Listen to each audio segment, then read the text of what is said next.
Hey there, welcome to saas.unbound podcast. I'm your host and Nadeina, head of growth at SaaS Groups. Here we are buying wonderful SaaS businesses to take them to the next level. Here I chat with inspiring founders and experts to get an inside scoop on how they made their business success. And today with me is Liam, CEO and co-founder of Time Doctor, time tracking software tool designed for remote and in-office teams. Really happy to see you here. Welcome. Yeah, thanks for having me. And I am actually the CIO, not CEO. The CEO is Rob Rawson, and I am the Chief Innovation Officer, which essentially means I get to do a lot of the fun stuff that the CEO does without any of the responsibility. Right. Okay. And that's a rookie mistake. I was just bragging about my file on you, and I Oh, didn't no really mean worries. it. I think we should keep it running exactly like this. Okay, cool. I will make mistakes and you just correct me and we'll get to the bottom of it. But No worries. let's start with your background maybe. Like who you are, how you started, how did you get to do what you're doing right now? Sure. Well, that's very appropriate because right behind me is my great great grandfather. I don't know if you can see it, if it actually zooms in. Not really. It is my great great grandfather in the First World War, which was pretty crazy. So that's where I started. You started And pretty early. this is the current version of me. The no, I started in 20 in 2008, 2009. I just had graduated from grad school, and that actually ended up becoming a really problematic issue because my goal was to get into academia. So I was going to become a professor. That was my goal in life. I was pursuing my PhD. I started an actual class. So for those of you that don't know, that have gone through university, first and second year classes are almost entirely done by graduate students. They're not actually run by professors. And I started that class with 200-ish students, ended up with less than 100 and the worst academic reviews in the history of the department. And the department had been running for 186 years. So that was really, really bad. And I remember walking into my supervisor's office and saying, I don't think I'm very good at this. And he said, No, you are not. And I said, Okay, so what do you think I should do next? He said, You got to get pretty good at this teaching thing or figure out something else to do. 6 weeks later, I threw a master's thesis under his door and I was out into the real world. And that's where I started my very first real kind of online business, which was an online tutoring company. And I grew that to dozens of tutors throughout North America and Europe. And one of the big problems that I had was trying to figure out how I could measure the amount of time an online tutor worked with a student. And I couldn't actually figure that out. So a student would end up saying, I didn't work with my tutor for 10 hours. I worked with them for 5 hours. I'd end up having to refund the refund the student and pay the tutor out the full amount. And this was destroying the business. So then my now business partner, Rob, we ended up working on this project called Time Doctor, which was time tracking specifically designed for remote workers so that you could actually quantify the amount of hours that remote workers were working for you, whether they're, in the next office over or halfway around the world. Okay, that's a pretty cool story. All right. Well, I guess that was the inspiration behind the product, but it obviously grew. I know on one of the podcasts you said that time tracking still remains one of the most used and loved features of Time Doctor.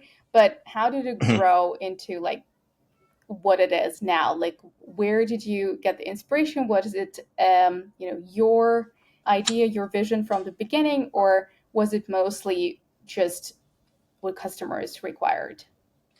I think the big differentiator for us, and I would not approach a market unless you truly have a differentiator, just kind of changing an app 5% and putting it up on the market, you'll probably make money, but you won't become the first or second in your space ever.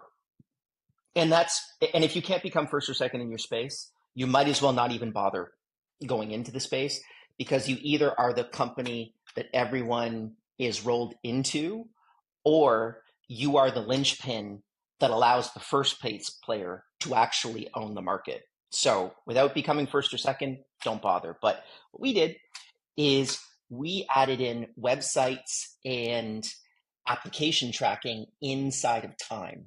So we were moving in a direction to essentially look at not just the amount of time tracked, but what you're doing while you're tracking that time. And that expands out the possibilities to look at the analytics of your workday. So, what specific actions do you take throughout your workday in order to be more productive or less productive than some of your other coworkers? And how can you compare and contrast that particular data? And that's been the biggest differentiator for us, at least at the beginning. A lot of companies have now followed suit, and there's now 27 companies that we track that basically have this type of functionality inside of it. But we got the first 2 to 3 years of market dominance on that particular feature that ended up becoming one of the most important components of what we like to call time analytics. Right. And just talking about, tracking other companies and other companies tracking you guys, you told me this super funny story before we started recording, and I would just love to get it on the episode as well. Can you tell about the competitor that tracks what you Yeah, do, apparently? we had a competitor, a direct competitor, and they're doing between 1 to 10 million ARR. I think that's probably a good enough of a swath that I'm not going to point them out directly. And we were looking to acquire them, so we ended up going into pretty deep discussions about it. And they had a file on me that was absolutely insane. They had collected all the podcasts that I've ever done. On the most important ones, they had notes. Like someone had listened to the entire podcast and processed it. If they're listening to this one, hello, my name's Liam. I hope that you enjoy wasting a lot of time going through a whole bunch of podcasts and trying to get some type of tactical information. My perspective on that type of stuff is you should understand where your competitors are in the market. But if you're making strategic decisions based off of what your other competitors are doing, you're fucked, to be completely honest with you. Where we have a series, actually, this is something that I probably never talked about. It's already kind of done, so it's funny to kind of go back and take a Yeah, look at it. We I'm have a curious, sure. series on money, on how to move money out of particular countries on our blog. So, how to move money out of Bangladesh, how to move money out of India, how to move money out of Canada. And we basically just have we have 150 of these articles. And we wrote them all. And four of our competitors, about a month afterwards, started writing the same articles. Now, they must have just said, oh, well, Time Doctor's doing it, so there must be money in it, and therefore we should do it too. The real reason is that my co-founder, Rob, just went nerd deep on trying to move money as efficiently as humanly possible. And he was really passionate about the idea. So he just started writing these articles and putting them out. They generate no revenue for Time Doctor whatsoever, outside of some affiliate revenue. So there's no actual customers that end up buying based off of those particular articles. And yet it's just everyone's kind of following what other companies do. And you need to be able to think about things critically before you just kind of jump on and say, oh, well, if HubSpot is doing it, we should do it too. No, you need to think critically about that. Go back to your own first principles and say, is this truly creating value for our customer base? And if not, don't do it.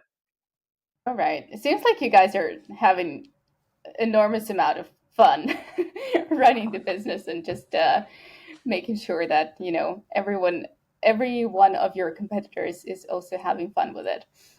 But Yeah. I wanted to obviously talk about the fact that you're so passionate about remote, and there is a conference that you're running, and I can't believe I missed it. I think I missed it this year. Like Mhm. I arrived to Lisbon like maybe one day after, and then I Oh, learned that no. it was it was a previous That's day, too and I was bad. like, shit. Okay, that would have been fun. But yeah, I will ask you a bit more about the conference. But the team is distributed in 44 countries, if I'm not mistaken. Were you I think we're up guys? to 47 now since your notes were updated. So we've added Okay. a couple more. See, I just keep making mistakes. That's But pretty good. yeah.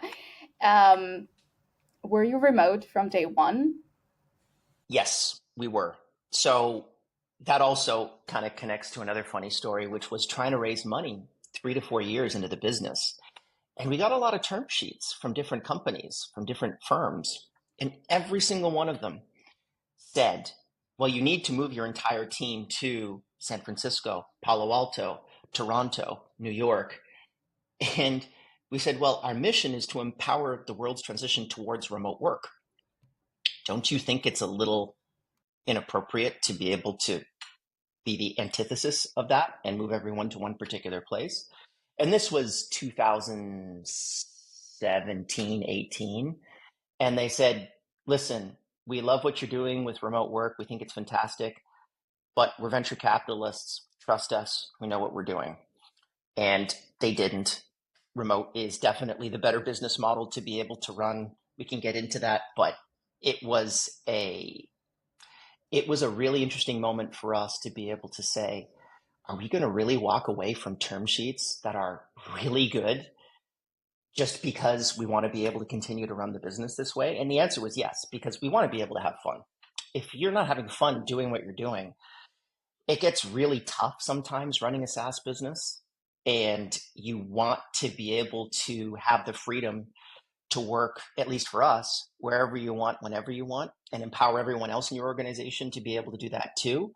And for us, it's a major attractor towards working in our company because we have that type of freedom and we empower people to be able to do it.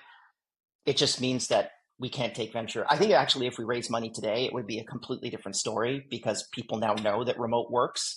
But previously, back in 2017, it was tough to be able to do it. Right. But what was in it for you, except for like, of course, getting into like a much bigger talent pool, having a lot more freedom, and like deciding how to schedule your time, your workday, working asynchronously, I assume. What was that one thing that really made you decide that remote is what going to set us aside and this is what we're going to focus on?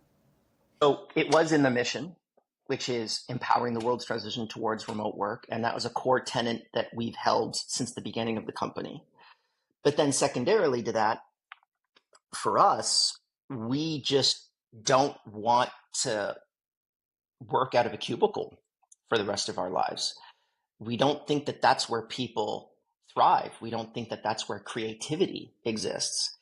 We think that it exists in a lot of different places. And by taking advantage of global employment as well, it allows for us to have a much more diverse labor pool and a lot more diverse opinions than we're currently seeing DEI collapse in on itself. All of these large tech companies are currently firing all of their diversity, equity, and inclusion teams. But we truly are inclusive and diverse because we have all of these different opinions that come into one particular place. I remember in one particular week having a conversation with someone that was transitioning from male to female, and in the same week talking to someone else who was debating whether or not they should have a second wife in their marriage because in their particular country that was legal and transitioning was legal in this other person's country. And I thought to myself, in what company would those two people be able to exist under the same roof? And the answer is none.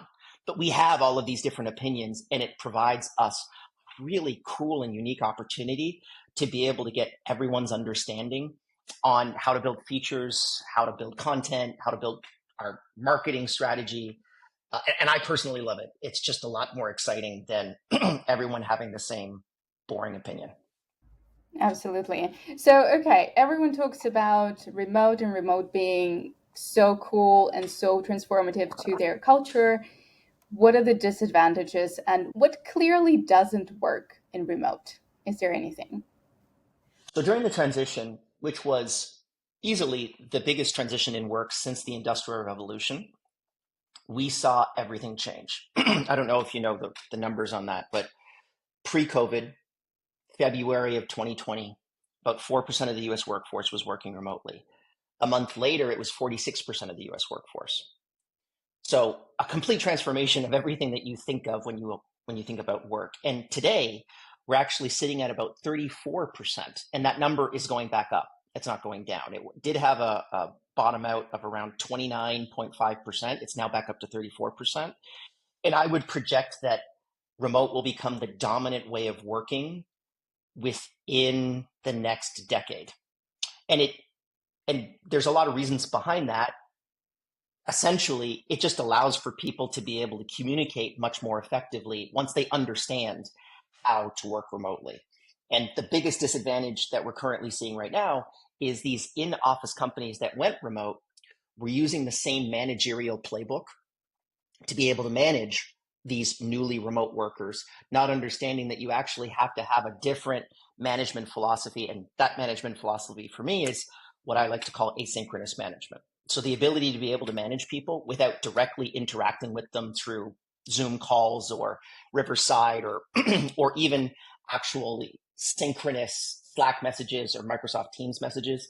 It's that the actual organization is the manager, not the individuals that are responsible for figuring out whether or not you've completed the particular task that you're supposed to be completing today. And that process takes a while to be able to understand. I did write a book about that, which I don't have in front of me, unfortunately, but it specifically tells you how to be able to deploy asynchronous management at scale. And one of the chapters that was removed from that particular book, because Harper's didn't want me to discuss my absolute failure, was I tried to take 20 companies that were remote, or sorry, that were in office, and bring them to a asynchronous remote model. And it completely failed because the methodology of not having a manager talk to you every day, as an example, was really alien to them. So, as an example, inside of our organization, we probably meet synchronously approximately 20% of our work week.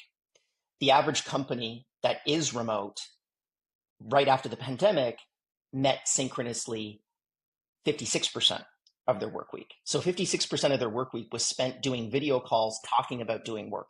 And this model just doesn't work, because if you can reduce that amount, then you can increase the amount of time on direct execution as opposed to discussing strategy, tactics on how to actually do the thing. You can just do the thing. And that's basically the biggest key that most remote companies understand.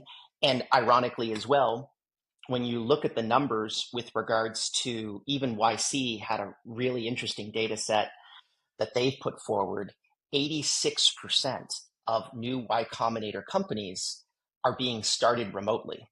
So if you're starting a brand new company, the vast majority of those companies are starting remotely because they know it's a more efficient model to be able to extract capital from a company, as opposed to the people that were already in an office that learn that way of running a business. It's really hard for them to be able to make the transition.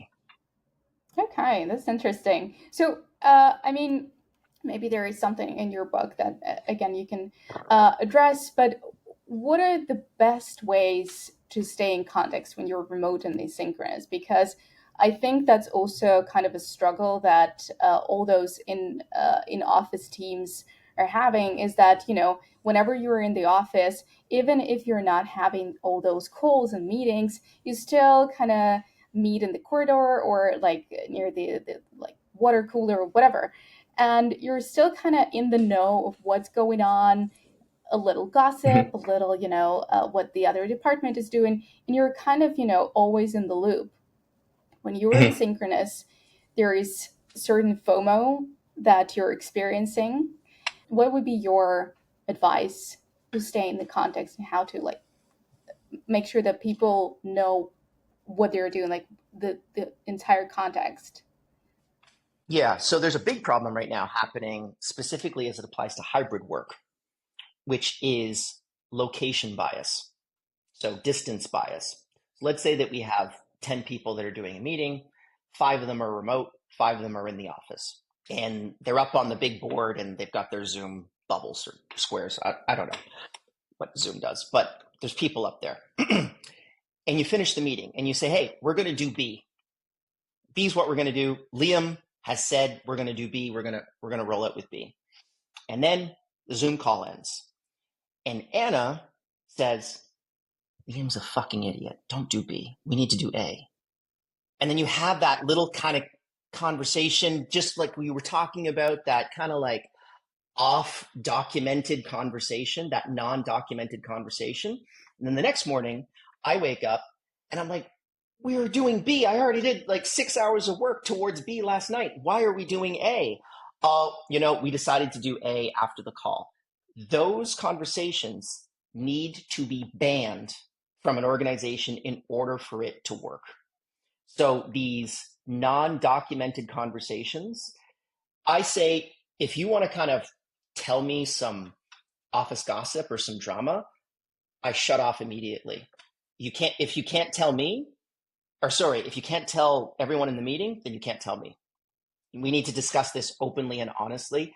I'm not going to play that game of creating this weird kind of Game of Thrones-esque type of environment that just creates frustration and anger for everybody. Because if you're doing it to someone else, eventually it will be done to you. And I think that this is just fundamentally not the right way to be able to run a business. And the people that need to control this the most are the actual decision makers. So what I tell decision makers is you need to, particularly in hybrid environments, provide more context for your remote workers. So don't have Anna come to you by the water cooler and say, Liam is such an idiot. We need to get rid of him, and we need to do A because A is the right decision and B is stupid. You need to shut yourself right off from that and say, hey, listen, let's jump on a call, the three of us, and we'll figure it out. But not many people want to be able to do that because they want to be able to figure out whether or not, and this is something that I'm honestly, took me a long time to adapt toward this new way of thinking. But whenever you do things like that, sometimes, let's say the majority of the time for me, I just want to be right as opposed to making sure that the company makes the right decision. So is this Anna's decision or is this the best decision for the company? And the majority of the time when you get into that type of drama, it's Anna being right as opposed to the company being right. And we should just be open and honest about it. Get those, as I like to call those types of conversations, shooting the elephants in the room, just being very, very open and honest. We had actually we run on EOS, Entrepreneur Operating System, and we had an implementer that we worked with for probably about 8 quarterlies where we would come together in one room and we would have quarterly meetings. And I remember the very last one that we had with him before he left. And he said, Liam and Rob, could I give you my opinion on some of the things that I'm just seeing in terms of your interdynamics that I would love to be able to discuss with you? And we said, yeah, sure. And he said, in the perspective of honesty and shooting the elephants, I would like to say that these two people don't work together. And one of them needs to be fired within the next quarter in order for your dynamics to be able to continue. And he's saying this in front of everybody, by the way, in front of these two people. It's like one of you need to go in order for this company to be able to succeed. Liam, you need to be less egotistical in the way that you communicate with people. You need to be able to adapt your own management style because right now you are thinking more about you as opposed to the company. And even though you think you're thinking about the company, you're thinking about your needs as opposed to the company's needs. And he just kind of went through the list. And it was one of those things that was incredibly painful. But when we came out the other end, we were all hurt, but the company was better for it. And that's the type of stuff that you need to be able to get rid of. I mean, it's not even kind of connected to remote. It's more just connected to get office drama out of your organization. And if you're a leader, make sure that you are not facilitating that type of activity. All right. That was a long answer, but it was Sorry. no, that was it was a great example. I really liked it. So I think we got to a point where we can say building remote cultures, and as you said, leaders have to, especially in hybrid environments, they have to give a lot more attention to those who are remote. Remote cultures are a lot more difficult to build, to even, I think, to even facilitate in a way, right? So like what is our culture? We've never seen each other, right? We don't really know who these people are, and yeah, what would be your, again, maybe piece of advice, maybe something that works for you that you can share to the founders that want to build this remote culture, especially early stage founders that, they're just working on the product, they're ready to Mhm. expand, they want to tap into that global pool of talent, but they're not sure how to make it work. I think the biggest one that comes to me is being premeditated. So a lot of the times culture just automatically appears in a synchronous in-office environment, and you have to be more premeditated about remote. So how do you actually set out your mission, vision, and values? I think that's actually the very first thing that you should do. Even if you're a company of one, what's the mission of the company? Ours is to empower the world's transition towards remote work. What are your values? Um, we have six as an example. And how do you then communicate that to everyone inside of the organization and not use it as a way to be inclusive, but actually a way to be exclusive? So you want the people that are not interested in that thing to not work in the company. And a lot of people think about it in reverse, where they're like, okay, well, we want a mission that everyone can get along with. No, you don't want that. You want the opposite. You want a very specific group of people. Like if your mission, vision, and values doesn't boil down to maybe 5% of your hiring pool, then you won't find people that are committed towards those particular values. And therefore, you're going to have a lot of trouble building culture. And so my perspective is that inside of remote companies, and I've seen this by interviewing hundreds of remote founders throughout the last decade of my life, is mission is absolutely the centerpiece of why they're building what they're doing. So the people that end up working in those companies are so mission focused that what you do around work isn't as important as what the work stands for. And that's the big differentiator between most remote companies that are successful and remote companies or even just regular companies that aren't, is making sure that that mission is absolutely top of mind. If you speak to any of our staff in the company, and I did this survey at our last seniors retreat, I pull it on people from time to time. I get them to pull out a piece of paper and say, what's our mission? What's our vision? What are our values? And we had an 87% perfect score on that. And that's very, very high. I would do it with your team. If you're listening to this podcast right now, find out what the response is. If it's below 50%, you're in trouble. Oh, my mind started racing. Like, what are our, what are our values? I started remembering, and I do. But it's a cool exercise. Okay, well, let's. Thank you so much. I mean, I really really wanted to get into this because I feel like there's so much talking about remote, hybrid, going back to office, and everyone has an opinion, and it's very black and white. Whenever you start talking to a person, it's very very polar. So I really wanted to see what you think about it, but let's get back to Time Doctor and the Mhm. product and what you're building. So obviously I went to the website, right? And as far as I could get it from the first glimpse, you have both PLG and sales motion. What came first, and how are you making it work together? Oh, PLG came first. I don't know of any companies that go sales led first and then PLG. Maybe you'd know better than me, but I do. um, I, okay. I don't know We, better, we but I just didn't know those companies. okay. I think that particularly if you're a bootstrapped company, PLG is the best way to do it at the beginning because you can get a broad swath of customers to be able to try your product. You don't need to invest in a sales org in order to be able to actually deliver that product. So you can do founder led sales and you can continue to actually pull in those big deals and work on them while your PLG engine does everything else.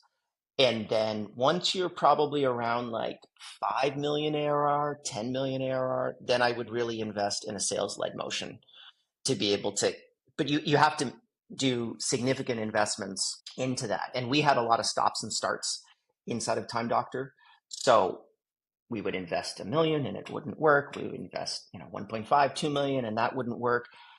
And we had to essentially just like burn the boats and say, we are going to deploy a sales led motion at all costs. And we're just going to continue to hire until we get it. And we did get it. So was it And investment now we into have a hybrid hiring model. salespeople? Absolutely. So hiring one salesperson is, unfortunately, everyone has this philosophy of like, oh, I'm going to hire a VP of sales as my, well, I hear this a lot inside of PLG companies, is the first hire that they're making in the sales org is essentially like a senior AE that's going to become the VP of sales. It doesn't work. I mean, I've tried it 4 times. So if you're a VP of sales, then you're supposed to be managing all the salespeople. So if you're actually getting hired and you're doing the selling and you don't have anyone to manage, no, you're a salesperson. You're not a VP of sales. But if you give someone that title, then they're not going to act that way. And the first thing that they're going to try to do is build out your sales org, but badly. So what I would do is hire 2 to 3 salespeople. Essentially, I would hire like one AE, maybe two, maybe an SDR and a BDR, someone to be able to support them. You manage them as the founder of the company, and then put in possibly like a sales manager next, then a VP of sales, possibly when you're at like 6 to 7 AEs, and then build out a CRO after that point. I just, this kind of like piecemeal process of, oh, well, let's just hire one person or 2 people. It doesn't really do it. Even today, I was just on a call earlier this morning about a deal room issue that we had with a $20 billion company that we're going back and forth on redlining the contract. Well, you need to actually hire a deal room to be able to make that work, which is going to cost you $500,000 to even be able to do those deals. So you have to like spend the $500,000 on on that deal room before you can even close some of these big deals, because a lot of these deals are really complicated.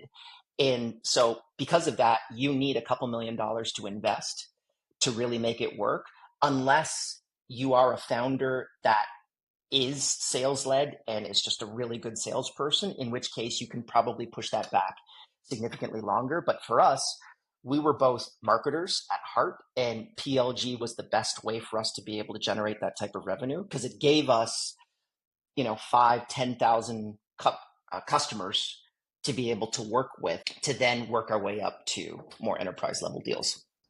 So after those 4 failures, did you actually lead those 2, 3 salespeople that you hired and build that sales motion before you hired somebody else to rule them all? Yeah, I led the first 2 failures, and then we had someone else lead the third one, which wasn't a failure, but it wasn't a failure because COVID happened, in which case our technology basically 20x'd in value and everyone wanted to buy our product. So I wouldn't say they were really salespeople. They were more order takers than salespeople. They weren't convincing people to buy it. It was just like, oh, everyone needs this. And then the fourth iteration was really hiring a proper CRO, VP of sales, sales managers, sales engineers, deal room, AEs, SDRs, BDRs, where we've got a full org. And we know, based off the amount of pipeline that we have, we can close it within 10% of target every single month. Like, we understand our numbers and we understand exactly where our numbers are faltering. And that's an actual legit sales led org. Until you're at that point, it's probably not going to work. And to do that, you need to have a couple $1,000,000. If you're venture backed and you've got a $50 million round, that's not that big of a deal. If you're bootstrapped, it's a little bit more expensive. Yeah, that makes sense. All right. So yeah, I mean, also, I think I mentioned that already, but you said on another podcast that time tracking, allegedly those, boring kind of features, they're the most adopted and loved still to this day. Is there anything that you're working on or recently launched that you're super excited about and that you think is maybe going to be the next lovable feature for Time Doctor? Quite a few, but so a lot of those unfortunately have to keep quiet. They are coming out in the next couple months, which is exciting. I think that AI has just revolutionized our entire space, like every other space. So my perspective is that time will be the least important part of Time Doctor in the next 5 years. And we won't necessarily look at measuring time as being the core variable to denote success, but what outcome have you produced from that particular time? And so looking at that and being able to data mine these proprietary data sets that, we have the largest one in the world when we apply it, when we're looking at second by second workday website and application usage. So your mind can wander on what we can do with that information now that we have about 8 or 9 different companies that are investing billions and billions of dollars into large language models to be able to process that information in interesting and unique ways. I would probably say for anyone that's listening right now that has a proprietary data set, that is the gold. So don't look at the models. Like the models, I would never be in the model business. I think that it's actually you can't win. Maybe if you raise over $1 billion, you might be able to play. But do you really want to fight Sam Altman and all these other types of people on that? Like everyone likes to think that they're really good entrepreneurs, but are they that good? I would much rather own proprietary data sets that enrich those models and then give people access to the output from that information. And that's essentially what we're planning to do at Time Doctor. And we already do that with our beta customers inside of Time Doctor right now. Exciting. Then, we're waiting for the announcement. Another question that I wanted to ask is, again, something that I heard in another podcast. And I think you said something like, if you haven't made yourself redundant for the business after, I think, 10 million in ARR, it's a big mistake. So I want you to elaborate a little bit what you meant by that. And also maybe give an example on like how to do it, because this is also what we talk about a lot to saas group, like when we buy companies, that for an Mm-hmm. acquirer this is amazing, right? Because then there is like no disruption for the company when the process starts, and also we can just take it and run with it. Yeah. Well, so before we get into that, if you want to ever sell your company, you have to be redundant towards the operations of that company. Because if you're completely redundant, I mean, your valuation is even going to go up. Oh, cool. We can just slot this in. We don't need Liam. Liam's 200 grand a year. Let's get him out. And we've just made another 200,000 in EBITDA. Valuation goes up yet again. But if you're not redundant inside of the organization, it just won't scale to the next level. At 10 million ARR, you should have figured everything out and you should have a clear path towards 100 million ARR. So a business coach of mine gave me this really good perspective when we were around that particular number. And he said, Liam, do you want to run a business or do you want to own one? And you can't do both. And I said, well, I'd like to own one. He said, good answer. So let's work on making you redundant to the organization in order to actually own it as opposed to run it. And that's not saying that I don't jump in and give my opinion on things or look at, like right now I'm running the R&D team and the innovation team inside of the organization, but that's not the current operation of the business. That is the possible direction that could maybe have a transformative impact on the trajectory of the business, but really is, it could succeed or it could not succeed. The actual mechanics of the business should absolutely be run by operators that are much better than you.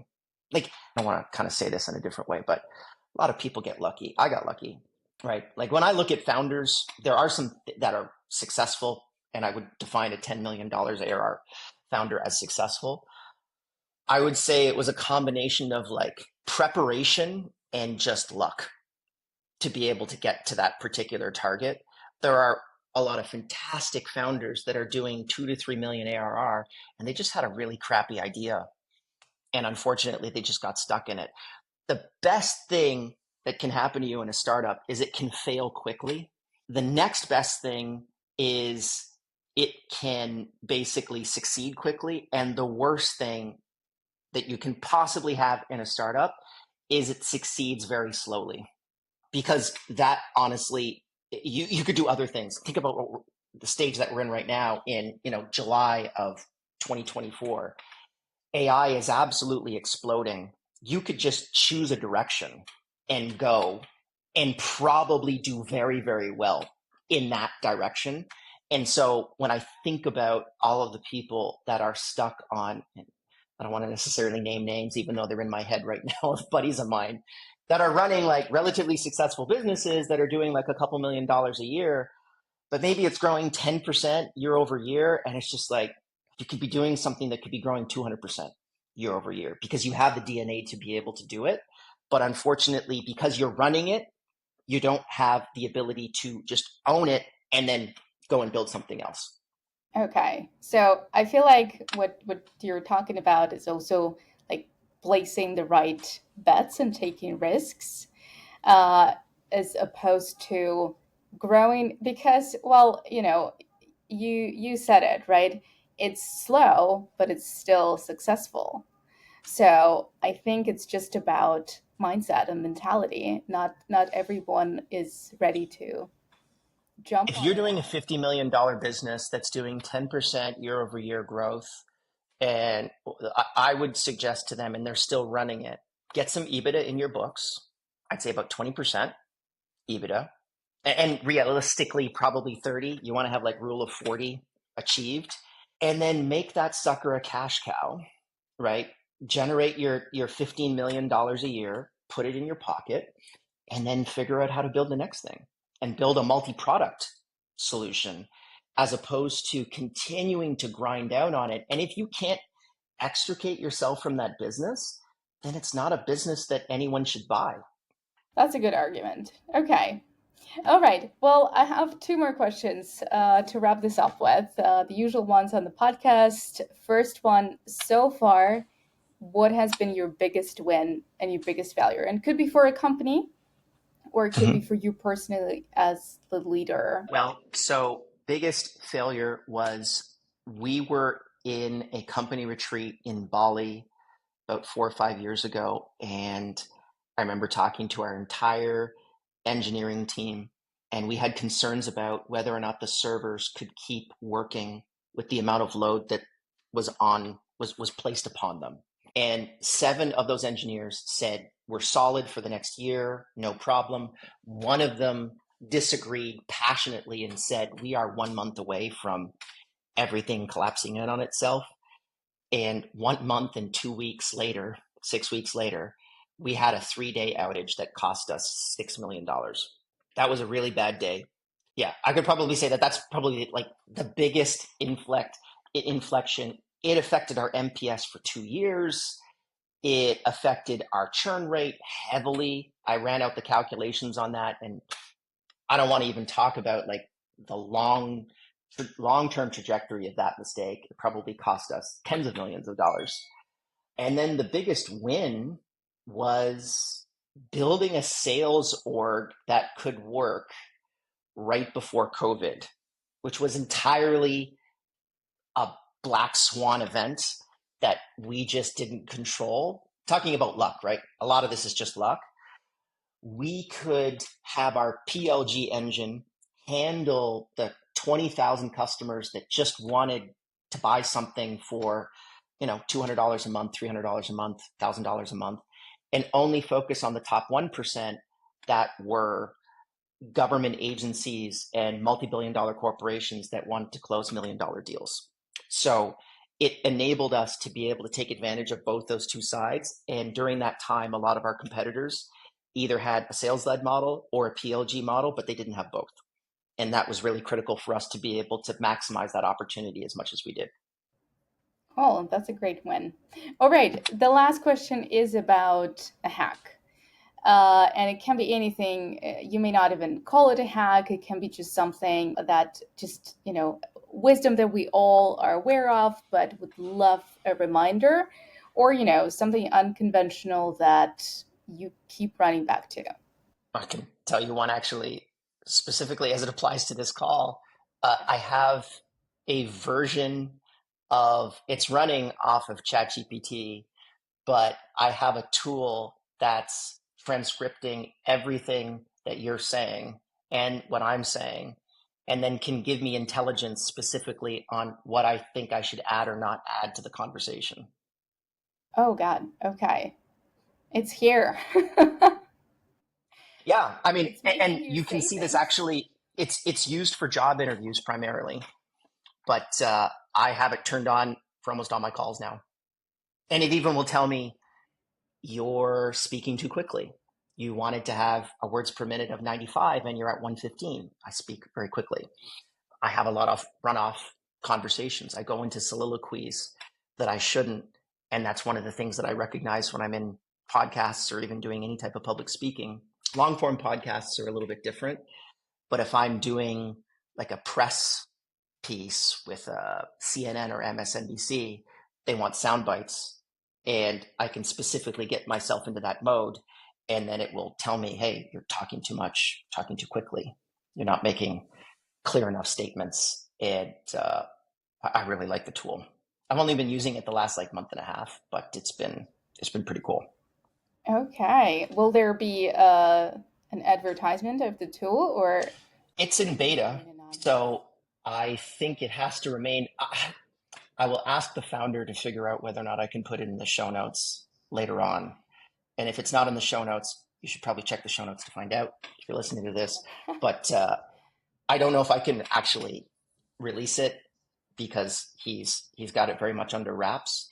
But there's code co-pilots. This is basically like a conversation co-pilot. Right. Oh, that's interesting. Okay, I would love to get my hands on it, to be honest. But that's a great hack. I think that's a new one. I don't think we ever had anything like this here. No one has talked about any AI yet transforming their routines. No, I don't think so. Okay. I mean, I probably use, I can tell you, yesterday I used ChatGPT for about 3.5 hours out of my 8 hour workday. I'm, it's connected to me at the hip.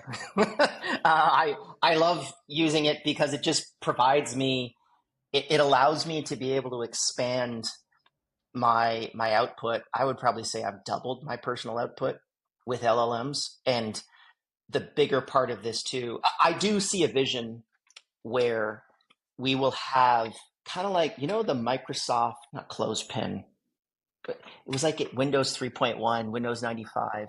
And it was this stupid little icon that would pop up in the bottom right hand corner of your Yes. screen all the time.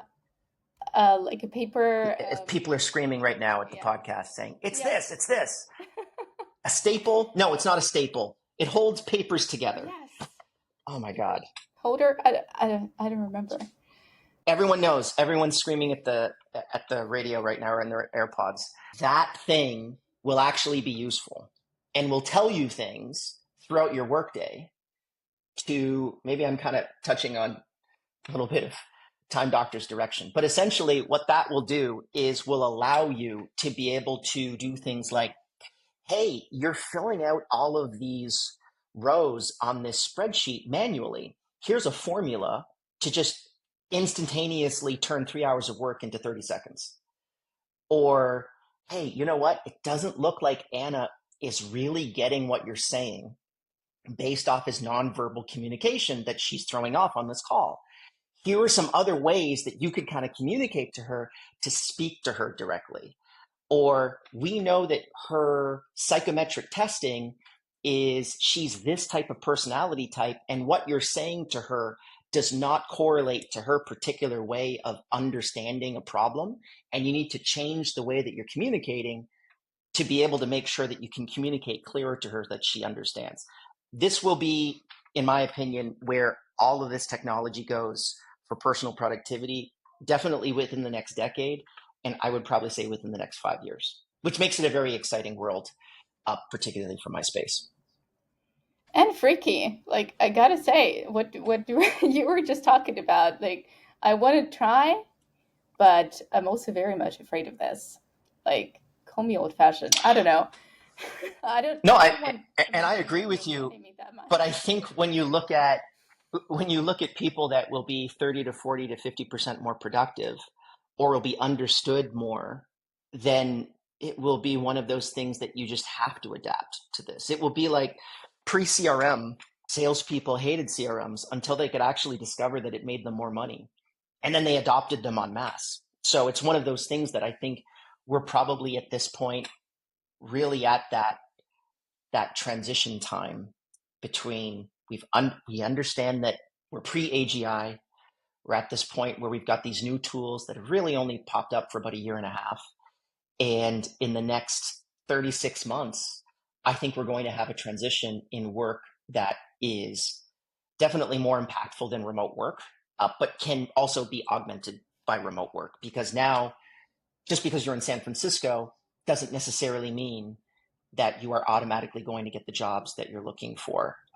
You can see job postings, particularly for engineering positions, they're below pre-pandemic levels because they just are recognizing now that a lot of these things, these industries that are pursuing AI en masse, are realizing they don't need the same amount of talent in order to be able to complete the same result. And I think that if you're listening to this right now, figure out how to work with AI and don't just stick your head in the sand and say, well, I don't like this and I'm old fashioned, because that's the fastest way to be replaced. I don't think that AI is going to replace you, but someone using AI definitely will. Oh God, I want my head in the sand. But I think what we were talking about is just a paperclip, right? The thing. That's it. It's the paperclip. It's the little Windows paperclip guy. Yes, Yes. I Think googled it about that, but because I actually had to. useful. Yes. But yeah, thanks so much for the conversation. I mean, I enjoyed it immensely. Lots of cool stuff. Loved your approach to remote work and your predictions about AI. And happy to do it again sometime, maybe next year, seeing where Time Doctor is and how you implement AI, and whether or not next time we meet it's actually going to be your AI talking to me, not you. It could be in the future. Yes, I would love to be able to do that. Awesome. All right. Thanks so much for your time and take care.